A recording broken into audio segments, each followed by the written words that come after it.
ಭಕ್ತರ ಮನೆಯಲ್ಲಿ ಸಾಸಿವೆ ಕಾಳು ತುಂಬ ಅಂತ ಹೇಳಿದೆ. ಹಾಗಾದರೆ ಪಂಚಮುಂಡ್ರಾಸುರನು ತುಂಬ ಕಾವಿಯನ್ನು ಧರಿಸಿಕೊಂಡು ಎಲ್ಲೆಲ್ಲಿರು ದ್ರಾಕ್ಷಿ ಮಾಲೆ ಧರಿಸಿಕೊಂಡು ಹೊರಗಡೆ ಕತ್ತ ಜೋಳಿಗೆಯನ್ನು ಧರಿಸಿಕೊಂಡು ಭೂಲೋಕಕ್ಕೆ ಬಂದಾಗ ಭೌತಿ ಭಿಕ್ಷೆ ಅಂದೆ ಸದ್ಭಕ್ತರು ಕೂಡಿ ಯೋಗಿ ಜಂಗಮನು ಬಂದಿರಬೇಕು, ಜ್ವಾಳ ಅಥವಾ ಅಕ್ಕಿ ನೀಡಬೇಕು ಅಂದಾಗ ಎಲ್ಲೇ ಸದ್ಭಕ್ತರ ಕೇಳಿರಿ, ಸಾವಿಲ್ಲದ ಸಾಸಿವೆ ಕಾಳನ್ನು ನೀಡಿರಿ.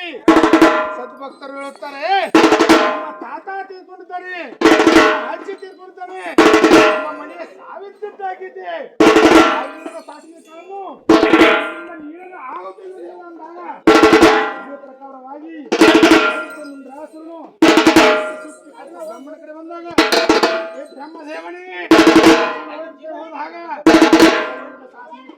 ಯಾರು ನೀಡಲಿಲ್ಲ. ಅದಕ್ಕಾಗಿ ಯಾರವರನ್ನು ನೀಡು ದೇವ